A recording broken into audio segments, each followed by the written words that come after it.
सुबह की 100 खबरें देख रहे हैं आप। आपके साथ मैं हूं प्रियंका राय। खबरों का रुख करेंगे सुपरफास्ट अंदाज में।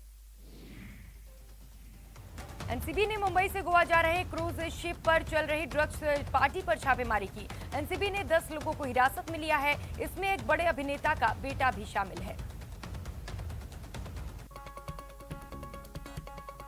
जम्मू कश्मीर के श्रीनगर में आतंकवादियों में गोलीबारी की 2 अलग अलग घटनाओं में एक आम नागरिक की मौत हो गई, जबकि एक अन्य घायल हुआ है। आगामी चुनाव को लेकर बीजेपी फुल एक्शन में है। जयपुर में बीजेपी कोर कमेटी की बैठक हुई। इस मीटिंग में उपचुनाव की रणनीति और पंचायत चुनाव को लेकर मंथन किया गया। बीजेपी कोर कमेटी की बैठक में पूर्व सीएम वसुंधरा राजे भी शामिल हुई। आपको बता दें कि इससे पहले बीजेपी अध्यक्ष सतीश पूनिया वसुंधरा राजे से मुलाकात कर पहुंचे थे और इस दौरान उन्होंने निहारिका राजे की तबीयत का हाल भी जाना था। बीजेपी कोर कमेटी की मीटिंग के बाद सतीश पूनिया ने कहा कि राष्ट्रीय अध्यक्ष जेपी नड्डा नवंबर में प्रदेश का दौरा करेंगे। सतीश पूनिया ने कहा कि रीट में धांधली से युवा परेशान है और बीजेपी युवा मोर्चा 4 अक्टूबर को प्रदर्शन करेगा। साथ ही उन्होंने कहा कि उपचुनाव के लिए बड़े नेता फील्ड में जाएंगे। प्रशासन शहरों के संग अभियान की शुरुआत आज धूमधाम से की गई। इस अभियान की आज सरकार ने अनूठे तरीके से शुरुआत की। जयपुर में 22 गोदाम स्थित राम मंदिर चौराहे से सीएम हाउस तक निकली इस यात्रा को देखकर ऐसा लगा मानो किसी शादी समारोह में बारात निकल रही हो। सीएम हाउस पहुंचने पर यूडीएच मंत्री शांति धारीवाल, जयपुर जेडीए के कमिश्नर गौरव गोयल ने लोगों का स्वागत किया। इस मौके पर सीएम अशोक गहलोत ने कहा कि कांग्रेस सरकार राजस्थान में पूरे 5 साल चलेगी। साथ ही उन्होंने 2023 का भी रण जीतने का दावा किया। रीट परीक्षा रद्द करने की बीजेपी की मांग को शिक्षा मंत्री गोविंद सिंह डोटासरा ने ठुकरा दिया। डोटासरा ने कहा कि अगर बीजेपी के पास कोई तथ्य है तो वो बताएं, सिर्फ आरोप लगाने से काम नहीं चलेगा। सीकर में भाजपा ने रीट परीक्षा में धांधली का आरोप लगाते हुए शिक्षा मंत्री के इस्तीफे की मांग की है। साथ ही मामले की सीबीआई जांच की मांग की। केंद्रीय मंत्री अश्विनी वैष्णव रेल मंत्रालय का प्रभार संभालने के बाद पहली बार अपने घर जोधपुर पहुंचे, जहां उन्होंने अपने माता पिता का आशीर्वाद लिया। केंद्र सरकार में रेल मंत्री बनने के करीब 3 महीने बाद अश्विनी वैष्णव पहली बार अब जोधपुर स्थित अपने घर आए तो माहौल काफी इमोशनल था। अश्विनी जब अपनी मां से मिले तो मां और बेटे दोनों की आंखों में खुशी के आंसू थे। इससे पहले एयरपोर्ट पर सांसद पीपी चौधरी, पूर्व महापौर घनश्याम ओझा, महापौर विनीता सेठ के साथ साथ बीजेपी पदाधिकारियों और कार्यकर्ताओं ने अश्विनी वैष्णव का स्वागत किया। पंजाब में सीएम कुर्सी से इस्तीफा दे चुके कैप्टन अमरिंदर ने कांग्रेस पर हमला बोला है। अमरिंदर ने कहा कि कांग्रेस पैनिक हो चुकी है। पार्टी के नेता जैसे बयान दे रहे हैं उससे ये साफ हो जाता है कि अभी सिर्फ एक दूसरे पर आरोप प्रत्यारोप किया जा रहा है। जम्मू कश्मीर के पूर्व मुख्यमंत्री और पीडीपी चीफ महबूबा मुफ्ती ने शनिवार को कश्मीर में मस्जिदों और दरगाहों में लोगों को नमाज अदा करने से रोक लगाने का आरोप लगाया और बीजेपी पर वार किया। तमिलनाडु में कोरोना के 1578 नए मामले सामने आए हैं। यहां कोरोना से 24 लोगों की मौत हो गई। पंजाब के बाद छत्तीसगढ़ में भी राजनीतिक संकट देखने को मिल रहा है। कई विधायक नाराज बताए जा रहे हैं। सीएम कुर्सी को लेकर विवाद जारी है। प्रधानमंत्री नरेंद्र मोदी ने जल जीवन मिशन ऐप को लॉन्च किया। इस दौरान उन्होंने जल जीवन कोष को भी लॉन्च किया। गांधी जयंती पर प्रधानमंत्री नरेंद्र मोदी ने ग्रामीणों से संवाद किया। जयपुर के मंडा भोपावास के ग्रामीणों से भी पीएम ने संवाद किया। गांधी जयंती पर प्रधानमंत्री नरेंद्र मोदी ने देश भर में जल जीवन मिशन योजना की प्रगति को लेकर सीधे ग्रामीणों से बातचीत की। इस दौरान उन्होंने जयपुर जिले के मंडा भोपालवास गांव की जल जीवन मिशन समिति के सदस्यों से बातचीत की। राष्ट्रपिता महात्मा गांधी की 152वीं जयंती के अवसर पर आज गांधी समाधि राजघाट पर सर्वधर्म प्रार्थना का आयोजन किया गया। पीएम ने बापू को नमन किया। राष्ट्रपति रामनाथ कोविंद ने गांधी जयंती के मौके पर बापू को श्रद्धांजलि दी। राष्ट्रपति ने दिल्ली के राजघाट में बापू की समाधि पर माल्यार्पण कर उन्हें याद किया। उपराष्ट्रपति एम वेंकैया नायडू ने भी गांधी जयंती के अवसर पर राजघाट पहुंचकर महात्मा गांधी को श्रद्धांजलि अर्पित की। वहीं स्पीकर ओम बिरला ने भी राजघाट जाकर बापू को श्रद्धांजलि दी। वहीं राजघाट जाकर कांग्रेस के अंतरिम अध्यक्ष सोनिया गांधी के अलावा राहुल गांधी, दिल्ली के सीएम अरविंद केजरीवाल और डिप्टी सीएम मनीष सिसोदिया ने राष्ट्र महात्मा गांधी को श्रद्धांजलि दी। लक्षद्वीप में राजनाथ सिंह ने कहा कि किसी में इतनी जुर्रत नहीं कि वे लक्षद्वीप में मुस्लिम आबादी की देशभक्ति पर संदेह कर सके। उन्होंने भारत विरोधी ताकतों की कोशिशों को नाकाम किया। गांधी जयंती के मौके पर जयपुर के पीसीसी मुख्यालय में भी कार्यक्रम का आयोजन किया गया। कार्यक्रम में सीएम अशोक गहलोत भी शामिल हुए और बापू की तस्वीर पर माल्यार्पण किया।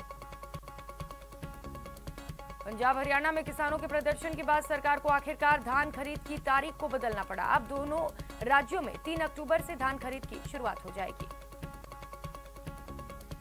जयपुर में विधायक अमीन कागजी को तबीयत खराब होने पर एसएमएस अस्पताल में भर्ती कराया गया। अस्पताल में उनका चेकअप चल रहा है। एलएसी पर बढ़ते तनाव के बीच भारत ने कमर कस ली है। भारत ने पहली बार लद्दाख से सटी सीमा पर भारत में K9 वज्र तोपें तैनात की हैं। इस मुद्दे पर army chief general Manoj Mukund Naravane का भी बयान सामने आया। उन्होंने कहा कि हमने चीन से निपटने के लिए लद्दाख से सटे बॉर्डर इलाकों पर इंफ्रास्ट्रक्चर और डेवलपमेंट तेज कर दिया है। आर्मी चीफ ने कहा कि हाल ही में बॉर्डर से सटे इलाकों में चीन ने सैनिकों की तैनाती बढ़ाई है। चीन ने पूर्वी लद्दाख और उत्तरी कमांड के अलावा पूर्वी कमांड पर भी बड़ी तादाद में सैनिक तैनात किए हैं। लद्दाख के उपराज्यपाल आर के माथुर ने लेह में दुनिया के सबसे बड़े खादी राष्ट्रीय ध्वज का उद्घाटन कर उसे लगाया। इस दौरान सेना प्रमुख जनरल MM नरवणे भी मौजूद रहे। जयपुर में झमाझम बारिश का दौर देखने को मिला। यहां कई दिनों बाद तेज बारिश हुई। सुबह से ही बादलों की आवाजाही के बाद आसमान में बादलों का जमघट शुरू हो गया और शाम तक बारिश शुरू हो गई। एसीबी की टीम ने सीकर में आकस्मिक चेकिंग के दौरान PWD एक्सीएन को 2,37,000 रुपए के साथ पकड़ा। राजसमंद के आमेर थाना पुलिस ने अवैध शराब के साथ एक आरोपी को गिरफ्तार किया है। आरोपी अवैध शराब गुजरात लेकर जा रहा था। टोंक के मालपुरा उपखंड में पुलिस ने 12 किलो 750 ग्राम गांजे के साथ 3 तस्करों को गिरफ्तार किया है। आरोपियों के पास से 2 बाइक भी जब्त हुए। धौलपुर में एक महिला को उसके फेसबुक दोस्त ने अश्लील फोटो को लेकर ब्लैकमेल किया, जिसकी शिकायत पीड़िता ने पुलिस में की है। प्रतापगढ़ में बाइक सवार 2 बदमाशों ने फायरिंग कर फाइनेंस कर्मियों से भरे रुपयों से भरा बैग लूट कर फरार हो गए। पुलिस बदमाशों की तलाश में जुटी है। डूंगरपुर पुलिस की स्पेशल टीम ने ड्राई डे के दिन शराब बेचते 2 आरोपियों को गिरफ्तार किया। वहीं उनके कब्जे से 14 कार्टन शराब भी जब्त की। रतनगढ़ में जमीन की हिस्सेदारी को लेकर विवाहिता और उसके बेटे के साथ मारपीट और बेटे को कमरे में बंद करने का मामला सामने आया है। धौलपुर के कंचनपुर थाना पुलिस ने कार्रवाई करते हुए देसी कट्टा और जिंदा कारतूस सहित एक आरोपी को गिरफ्तार किया। सीकर जिले के रिंगस थाने में एक दिन पहले दर्ज हुए दुष्कर्म के मामले में बड़ा खुलासा हुआ है। गुजरात की जिस युवती के साथ दुष्कर्म होने की बात सामने आई थी, मामले में उसका पति दुष्कर्म के आरोपी का सहयोगी निकला। टोंक में किसानों से सरसों खरीद कर 1.5 करोड़ रुपए भुगतान बिना किए ही व्यापारी फरार हो गया। पुलिस ने व्यापारी को अरेस्ट कर लिया। चूरू के तारानगर में खंबे की ताड़ना में करंट आने से 12 वर्षीय बालक की मौत हो गई। बच्चा खंबे के पास खेल रहा था और करंट की चपेट में आ गया। अजमेर में जायरीनों से भरा ट्रक ब्रेक होने के कारण बेकाबू होकर पलट गया, जिसमें एक जायरीन की मौत हो गई, वहीं 34 अन्य घायल हो गए। बीकानेर में राजस्थान की राजस्व सेवा परिषद जिला शाखा का विरोध देखने को मिला। जिले के समस्त पटवारी, भू अभिलेख निरीक्षक, नायब तहसीलदार और तहसीलदारों ने राजकीय कार्यों को न करते हुए धरना प्रदर्शन किया। सवाईमाधोपुर के माउंट टाउन थाने में दर्ज मुकदमे में पुलिस ने कार्रवाई नहीं करने को लेकर परिजनों ने अतिरिक्त पुलिस अधीक्षक को ज्ञापन देकर न्याय की गुहार लगाई। श्रीगंगानगर के घड़साना में सिंचाई पानी की मांग को लेकर हजारों किसान डटे हैं। इन किसानों का सुबह से ही घड़साना एसडीएम कार्यालय पर घेराव जारी है। प्रदेश भर में 2 अक्टूबर महात्मा गांधी जयंती पर प्रशासन गांवों के संग और शहरों के संग अभियान की शुरुआत हुई, लेकिन टोंक निवाई में सिर्फ खानापूर्ति की गई। श्रीगंगानगर के सूरतगढ़ में सुथार जांगीड़ समाज सेवा समिति की ओर से सेवानिवृत्त होने पर हनुमानगढ़ के जिला न्यायाधीश साहब राम मोटायार का सम्मान समारोह आयोजित किया गया। पाली में केंद्रीय रेल संचार और सूचना प्रौद्योगिकी मंत्री अश्विनी वैष्णव का पाली नगर परिषद के टाउन हॉल में जोरदार स्वागत किया गया। विधायक ज्ञानचंद पारक के नेतृत्व में नागरिक अभिनंदन समारोह का आयोजन किया गया।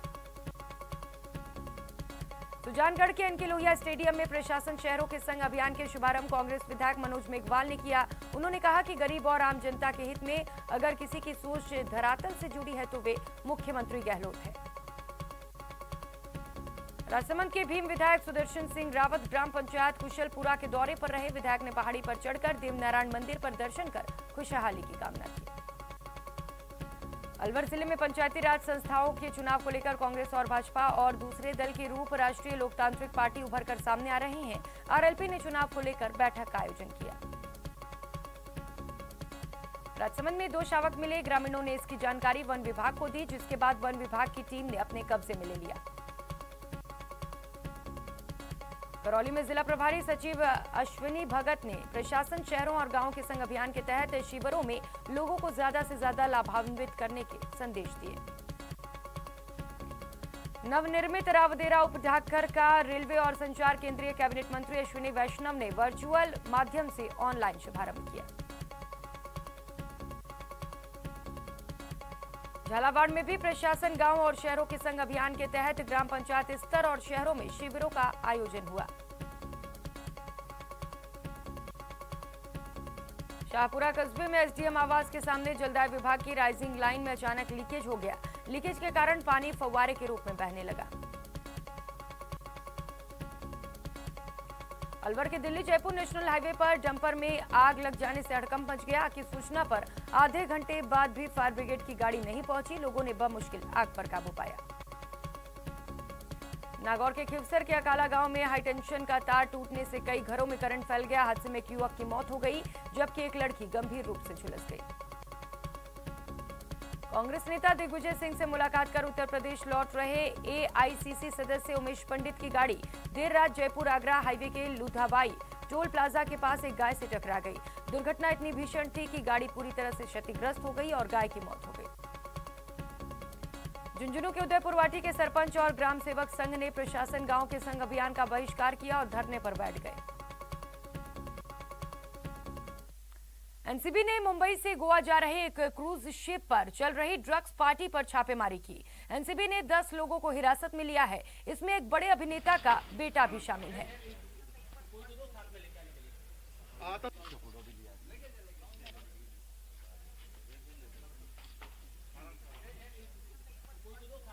तो एनसीबी की ओर से ये बड़ी कार्रवाई की गई। क्रूज पर पार्टी चल रही थी। इस दौरान एनसीबी को सूचना मिली कि वहां पर ड्रग्स पार्टी चल रही है, जिसके बाद एनसीबी ने छापेमारी करते हुए वहां पर बड़ी संख्या में ड्रग्स भी बरामद किया। इसके साथ ही एक बड़े अभिनेता के बेटे को भी हिरासत में लिया गया है। साथ ही 10 और लोग इस वक्त एनसीबी की कस्टडी में हैं।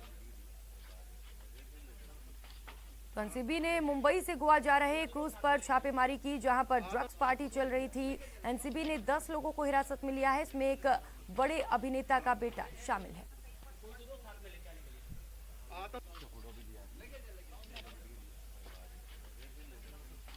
इस वक्त सहयोगी प्रशांत पांडे हमारे साथ मुंबई से सीधे जुड़ चुके हैं। प्रशांत, बड़ी कार्रवाई है एनसीबी की ओर से, अभी क्या कुछ अपडेट है मामले पर?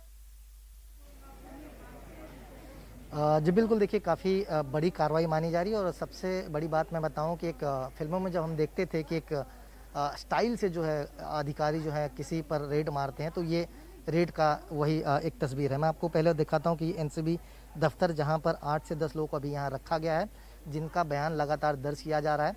गिरफ्तारी अभी तक किसी की नहीं दिखाई गई है। सबसे पहली बात, उन लोगों को हिरासत में रखा गया क्योंकि जो ड्रग्स बरामद किए गए हैं वो किसके पास से किए गए हैं, वो सारी चीज़ें क्लियर किया जा रहा है। इनका बयान दर्ज किया जा रहा है, जिसमें कई अहम खुलासे हो रहे हैं। मैं आपको बताऊं कि इस 10 में से एक ऐसा व्यक्ति है जो बहुत बड़े सेलिब्रिटी का बेटा है और एक आईपीएस अधिकारी हैं। बड़े सेलिब्रिटी के बेटे का बयान जो एनसीबी के अधिकारियों ने दर्ज किया, तो उसने साफ तौर पर बताया कि उसे वीआईपी के तौर पर यहाँ पर इन्वाइट किया गया था। उससे कोई फीस नहीं ली गई, ताकि उसके चेहरे को दिखा करके कई लोगों को इसमें बुलाया जाए, इस पार्टी में शरीक किया जाए। इस बयान को जो है अभी वेरीफाई किया जा रहा है एनसीबी के अधिकारियों की तरफ से। सबसे अहम बात बताऊं मैं आपको, आप देखिए तो पुलिस सुरक्षा जो है दफ्तर के बाहर बढ़ा दी गई है।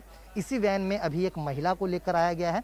ये जानकारी दी जा रही है कि कल देर रात होने की वजह से महिलाओं को जो है पूछताछ के लिए दफ्तर नहीं लाया जा सकता। यही वजह है कि अभी सवेरे होते हुए एक महिला को यहाँ पर लाया गया है, उसका भी बयान जो है दर्ज किया जाएगा। कुल मिलाकर देखा जाए, अब धीरे धीरे जो संख्याएँ हैं अभी सामने आ रही हैं कि 10 लोगों को यहाँ पर रखा गया है, 12 लोगों को कहीं और जगह पर रखा गया है, जिनसे लगातार पूछताछ की जा रही है। आगे जांच की प्रक्रिया को अंजाम दिया जा रहा है, लेकिन अभी तक किसी की गिरफ्तारी नहीं दिखाई गई है। अधिकारियों ने साफ कर दिया है कि क्रूज पर से ड्रग्स बरामद किए गए हैं। कई ऐसे लोग हैं जिनके पास से ड्रग्स बरामद किए गए हैं। सारी चीज़ें वेरीफाई किया जा रहा है। क्या इसमें ड्रग पेडलर भी शामिल थे, कई सेलिब्रिटीज़ के थे, तो वो कौन थे? जो VIPs हैं वो दिल्ली से, मुंबई से और अन्य शहरों से थे। इस तमाम चीज़ों को इकट्ठा करके वेरीफाई किया जा रहा है। 11 बजे जो है यहाँ पर अधिकारी आएंगे, ऑफिशियली स्टेटमेंट क्या देते, क्योंकि कल देर रात जब उन्होंने बयान दिया तो उन्होंने साफ कहा कि अभी इस मामले पर कुछ भी कहना उनके लिए काफ़ी जल्दबाजी होगी, काफ़ी मुश्किल होगा। लेकिन उन्होंने एक बात स्पष्ट किया कि क्रूज से ड्रग्स जो है बरामद किए गए हैं, कई लोगों को हिरासत में लेकर पूछताछ की जा रही है। प्रशांत, जैसा कि बताया जा रहा है कि करोड़ों रुपए के ड्रग्स बरामद हुए हैं, यानी कि ये बहुत बड़ा खेल चल रहा था। ड्रग्स रैकेट का बड़ा भंडाफोड़ भी हो सकता है। पूछताछ लगातार जारी है। क्या अभी पूरे मामले पर यह खुलासा हो सका है कि जो बड़े अभिनेता का बेटा बताया जा रहा है, आखिर वो अभिनेता कौन है? देखिए, अभी तक अधिकारियों ने किसी भी का नाम जो है खुलासा करने से मना किया है, सबसे पहली बात। दूसरी बात, वो IPS अधिकारी कौन है उसका भी नाम बताने से अभी तक मना किया गया है, क्योंकि अधिकारी ये पुष्टि कर लेना चाहते हैं, ये जानकारी ले लेना चाहते हैं कि आगे अगर कानूनन प्रक्रिया को अंजाम दिया जाएगा तो उसमें जो है उनको कहीं ऐसी चीज़ न मिले कि जहाँ पर उनका फेलियर हो। यही वजह है कि रात से लगातार लोगों को डिटेन ही दिखाया गया है। अब आगे की प्रक्रिया जो है, जो दूसरा स्टेप होता है, अगर ड्रग्स बरामद हुए तो गिरफ्तारियां होंगी, लेकिन उसे किस तरह से दिखाना है, क्या ये विक्टिम थे जो कंज्यूमर थे, या फिर इसमें ड्रग पेडलर भी थे, जो VIPs थे उनके पास ड्रग्स पहले से ही था या कोई लेकर आया था, ये तमाम चीजें हैं जिसे अब बिल्कुल प्रशांत, तमाम चीजें हैं। NCB लगातार पूछताछ कर रही है, मामले पर और भी खुलासे हो सकते हैं। आप लगातार नजर बनाए रखिए। बहुत शुक्रिया आपका तमाम जानकारियों के लिए। जयपुर में राज्य की पहली हाइब्रिड लाइव कॉन्फ्रेंस और कार्यशाला EVT 2021 का आयोजन किया गया। ये आयोजन महात्मा गांधी अस्पताल और राजस्थान स्टेट ब्रांच IRA के संयुक्त तत्वाधान में किया गया, जिसका समापन शनिवार को हुआ। कार्यशाला को संबोधित करते हुए यूनिवर्सिटी के एमेरिटस चेयरपर्सन डॉक्टर ML स्वर्णकार ने कहा कि इंटरवेंशनल रेडियोलॉजी ने चिकित्सा को नई दिशा दी है। इससे उपचार को छोटे चीरे से किया जा सकता है। इस प्रकार के कार्यशाला आयोजन डॉक्टरों को अपडेट करने में उपयोगी साबित हो रहे हैं। 2 दिवसीय कार्यशाला की जानकारी देते हुए आयोजन सचिव डॉक्टर निखिल बंसल और डॉक्टर जय चौधरी ने बताया कि कार्यशाला में देश विदेश के अनेकों डॉक्टरों और इंटरवेंशनल रेडियोलॉजिस्ट ने भाग लिया। कार्यशाला में कोकिलाबेन अस्पताल मुंबई के डॉक्टर विमल सोमेश्वर ने नसों की रुकावट को बिना चीरे से खोलने की नवीन तकनीक की भी जानकारी दी। सर गंगाराम अस्पताल नई दिल्ली के डॉक्टर अजीत यादव ने लिम्फोजियोग्राफी, मेदांता अस्पताल गुड़गांव के डॉक्टर वीरेंद्र शहरोन ने प्रोस्टेट आर्टरी एम्बोलाइजेशन के बारे में विस्तृत जानकारी शेयर की। कार्यशाला की अध्यक्षता महात्मा गांधी अस्पताल के इंटरवेंशनल रेडियोलॉजी विभाग में विभागाध्यक्ष डॉक्टर हेमंत मिश्रा ने की। IRIA के सचिव डॉक्टर जीवराज सिंह ने धन्यवाद ज्ञापित किया।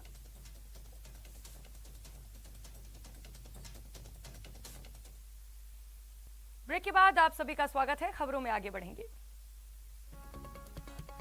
श्रीगंगानगर के IGNP प्रथम फेज में सिंचाई पानी की मांग को लेकर किसानों ने हल्ला बोला। किसानों ने घड़साना SDM कार्यालय का घेराव किया। रीट परीक्षा में नकल मामले को लेकर बीजेपी ने सरकार के खिलाफ मोर्चा खोला। इसको लेकर सवाईमाधोपुर जिले के गंगापुर सिटी कस्बे में बीजेपी ने विरोध प्रदर्शन किया। झुंझुनू में अतिवृष्टि से हुए नुकसान का मुआवजा देने की मांग को लेकर बीजेपी किसान मोर्चा ने मुख्यमंत्री के नाम जिला कलेक्टर को ज्ञापन सौंपा। बारां में मां और बेटे टंकी पर चढ़ गए। दरअसल ये पूरा विवाद संपत्ति को लेकर पैदा हुआ। महिला के दूसरे बेटे के मुताबिक उनका चाचा बरगलाल पैतृक संपत्ति में उनका हक नहीं दे रहा है। इसको लेकर मां बेटे ने कोतवाली थाने में मामला दर्ज कराया था, लेकिन बार बार शिकायत के बावजूद भी कोई कार्रवाई नहीं की गई। टंकी पर यह फैमिली ड्रामा 4 घंटे तक चला। मौके पर पहुंचे पुलिस प्रशासन की समझाइश के बाद दोनों मां बेटे टंकी से नीचे उतरे। आमजन को राहत पहुंचाने के लिए सरकार की ओर से शुरू किया गया प्रशासन गांव के संग अभियान का विरोध पहले दिन देखने को मिला। जयपुर के कानोता में लोगों ने खाद्य सुरक्षा योजना की सूची से पात्र लोगों के नाम हटाने के विरोध में धरना दिया। बाड़मेर जिले में पटवारी कानूनगो, नायब तहसीलदार और तहसीलदार के प्रतिनिधि हड़ताल पर हैं। आंदोलनकारी कर्मचारियों ने एसडीएम ऑफिस के बाहर धरना दिया। टोंक जिले के मालपुरा में हिंदुओं के पलायन और असुरक्षा के मामले में अनशन जारी है। गांधी जयंती पर बीजेपी महिला मोर्चा की जिला उपाध्यक्ष शशि जैन और आदिनाथ महिला मंडल की अध्यक्ष लक्ष्मी जैन अनशन पर हैं। रेल एवं सूचना प्रौद्योगिकी मंत्री अश्विनी वैष्णव का पाली दौरा। सोमनाथ मंदिर में उन्होंने दर्शन किया। महाराणा प्रताप जन्मस्थली जूनी कचहरी पर भी जाने का कार्यक्रम है। पाली के बाद सुमेरपुर फालना में कार्यकर्ताओं की बैठक भी लेंगे। तो तस्वीरें आपको दिखा रहे हैं पाली से, जहां पर रेल मंत्री अश्विनी वैष्णव ने मंदिर में दर्शन किए। इसके बाद आपको बता दें कि उनका कचहरी पर भी जाने का कार्यक्रम है। इसके बाद पाली के बाद सुमेरपुर फालना में कार्यकर्ताओं के साथ बैठक भी लेंगे। इस बुलेटिन में फिलहाल इतना ही। आप बने रहिए हमारे साथ। नमस्कार।